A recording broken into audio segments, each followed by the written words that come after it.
America के साथ किसी नए मुज़ाकराती दौर का कोई मंसूबा नहीं, ऐसा कहना था वज़ीर ख़ारजा के तर्जुमान इस्माइल बकाई का। उन्होंने कुछ देर पहले ये कहा कि मौजूदा हालात में अमेरिका के साथ बातचीत मुमकिन नहीं है, अमेरिका पर बिल्कुल भरोसा नहीं है। सदर ट्रंप की जानिब से अमेरिकी मीडिया पर मुतज़ाद बयानात जारी किए जाते हैं, जबकि हमारी तरफ से जो मौक़िफ़ है वो बिल्कुल वाज़ेह है। साबिक़ सफ़ी जमील अहमद खान साहब हमारे साथ मौजूद हैं, उनसे बात कर लेते हैं। जमील अहमद साहब, कुछ ही देर पहले वज़ीर ख़ारजा के तर्जुमान जो ईरान के हैं इस्माइल बकाई साहब, वो न्यूज़ कॉन्फ्रेंस कर रहे थे। उन्होंने एक बार फिर से ये कहा कि हमें अमेरिका पर एतबार नहीं है। एक तरह हम देख रहे हैं कि इस्लामाबाद में तैयारियां की जा रही हैं, दूसरी जानिब वो ये कह रहे हैं कि दूसरे राउंड के लिए अभी कोई हमारा प्लान नहीं है। इस सारी सूरत हाल को क्या बनता देख रहे हैं आप?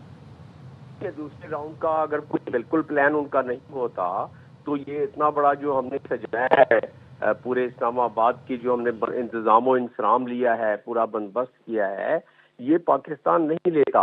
उनकी तरफ से इंडिया था। ये तो जो टर्निंग पॉइंट आया, बाकी तो पुराने जख्म है, वो उनके मिनिस्ट्री ऑफ फॉरेन अफेयर्स के स्पोक्स पर्सन बकाई साहब उसका जिक्र कर रहे हैं। वो पुराने जख्म का जिक्र कर रहे हैं, यूनिवर्सिटीज का, साइंसदानों को नहीं चाहते हैं, ईरान को तरक्की करते हुए नहीं देखना चाहते हैं। लेकिन असल जो ताज़ा जख्म है वो ये है कि उनके फ्लैगशिप जहाज को उन्होंने, एक तो ये है कि फायर करके डैमेज किया उसके इंजन को, और दूसरा उसको अपने कब्जे में ले लिया है अमेरिकन मरीन ने। ये ईरान ने इस पे स्टैंड ले लिया है, कहते हैं कि ये सीज फायर की खिलाफ वर्जी है। देखिए, इससे पहले तक कोई खिलाफ वर्जी नहीं हुई थी। ये कल पहली दफ़ा जो उन्होंने हमला करके जहाज पर, तो उसकी वजह से पुराने जख्म भी ताज़ा हो गए हैं। जो अभी वो बता रहे हैं कि इनकी ट्रस्ट कोई नहीं है। ट्रस्ट कैसे होगा? ये बड़ी मुश्किल से हमने ट्रस्ट को पाकिस्तान के पीएम ने, पाकिस्तान के सीडीएफ ने बड़ी मुश्किल से कुछ थोड़ा बहुत गैप ट्रस्ट का कम किया था। ट्रस्ट खत्म इसलिए नहीं हो सकता कि जून में जब 2-4 हाथ लबे बाम रह गया था, उस वक्त भी इन्होंने हमला कर दिया जून के महीने में। फिर अभी 28 फरवरी में जब 2-4 हाथ लबे बाम रह गया, यानी कि जेनेवा में, according to foreign minister of Oman, he was so sure that we are very close to just reaching the deal, और फिर उन्होंने 4 दिन पहले हमला कर दिया। तो ईरान बिल्कुल सही कह रहा है, और फिर ईरान ये भी सही कह रहा है कि इनकी एक्सपेक्टेशन जो है बड़ी वेवरिंग किस्म की है। तो घड़ी में तोला, घड़ी में माशा। तो ये अच्छा, वो रवायती इस वक्त सियासत तो अमेरिका में नहीं चल रही है, ना ही रवायती सफारतकारी चल रही है। अमेरिका में डोनाल्ड ट्रंप के ज़माने में ये व्हाइट हाउस की सफारतकारी और व्हाइट हाउस की गैर रवायती पॉलिटिक्स चलती है। उस गैर रवायती में ज़ाहिर एक कंफ्यूजन होती है, एक तजब्जुब होता है।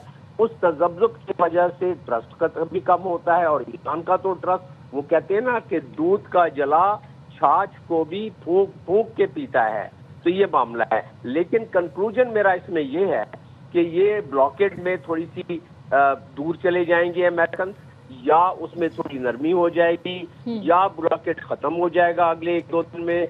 लेकिन ये सीज फायर अगर एक्सटेंड नहीं हुआ तो फिर मसाइल ज्यादा बढ़ जाएंगे। जमील साहब, हम ये बात भी जानते हैं कि कल सीज फायर की आखिरी तारीख है, कल 21 अप्रैल है। कल के बाद ईरान और अमेरिका का सीज फायर ख़त्म हो जाएगा। कल का दिन बड़ा क्रूशियल है। इस्लामाबाद में तैयारियां मुकम्मल हैं। अमेरिकी वफ़द की जो एडवांस टीम है वो पाकिस्तान पहुंच चुकी है, इस्लामाबाद में मौजूद है। ऐसे में इस्माइल बकाई साहब का ये बयान आना कि ईरान का कोई प्लान नहीं है सेकेंड राउंड ऑफ टॉक्स में शरीक होने का, आप क्या देख रहे हैं? कल मुज़ाकरात की टेबल सजेगी? And secondly, having said that, इसकी बात भी रोशनी डाल दीजिएगा कि अब जो मुज़ाकरात होने जा रहे हैं, आपको लगता है कि जो ईरान की तरफ से बयानात आ रहे हैं, ये रेटरिक मैच करने की कोशिश की जा रही है? सिंस डोनाल्ड ट्रंप एक बहुत एक्सट्रीम बयान देते हैं, उसके बाद फिर माइल्ड हो जाते हैं, फिर एक्सट्रीमली सॉफ्ट बयान देते हैं, ये रेटरिक की गेम चल रही है, या फिर ईरान हतमी तौर पर ये कह रहे हैं कि सेकंड राउंड ऑफ मुज़ाकरात में नहीं शामिल होंगे?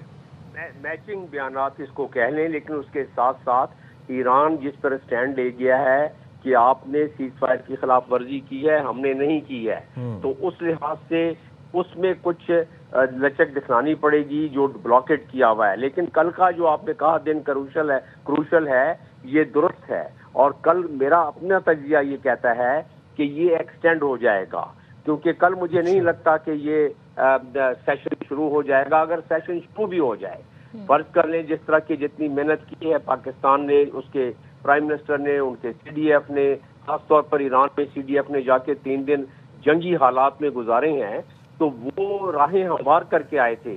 لیکن یہ جو آپ نے بتایا کہ ریٹرک، جو بیانات، جو ٹروتھ سوشل پہ بار بار چیزیں، اس کی وجہ سے ایران کی اگر ہم سیاست کو سمجھیں تو ایران میں جو IRCG ہے وہ بہت سارے فیصلے خود کر لیتی ہے. میں ایک چیز کی یاد دہانی کراتا چلوں، میں نے خود آج ویریفائی کیا ہے، اس سے پہلے بھی ایران سے ذاتی طور پر اور بڑے اہم عہدیدار سے ایران سے میں، جو کہ یونائٹڈ نیشن میں میرے ساتھی تھے، وہ کہتے ہیں کہ ان کے صدر صاحب جب انہوں نے اپالوجائز کیا کہ جی ہم نے اپنے نیبرز پہ جو ان کو نقصان پہنچا ہے جنگ کے دوران، میں اس کو اپالوجائز کرتا ہوں، اس کے بعد 10-15 دن بالکل ان کے طرف سے کوئی بیان نہیں، کچھ نہیں. تو پریشر تو وہاں بھی ہے، خاص طور پہ IRCG کا. تو IRCG کا جو بیانات ہوتے تھے میچنگ ہوتے تھے، جب بھی ڈونلڈ ٹرمپ کوئی بیان دیتے تھے وہ میچ کرتے تھے. ابھی ایک اور دھمکی سامنے ہے اور وہ ہے باب المندال کی.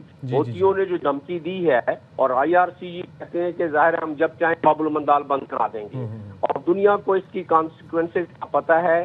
اس لیے میں کہہ رہا ہوں کہ کل ایکسٹینڈ ہونے کے ابھی امید ہے کہ کل یہ سیز فائر ایکسٹینڈ، دنیا کبھی امید ہے کہ کل یہ سیز فائر ایکسٹینڈ ہو سکتی ہے. بہت شکریہ ڈاکٹر جمیل صاحب اور محمد ماجد صاحب نے ہمیں جوائن کیا تھا. بہت شکریہ آپ کا.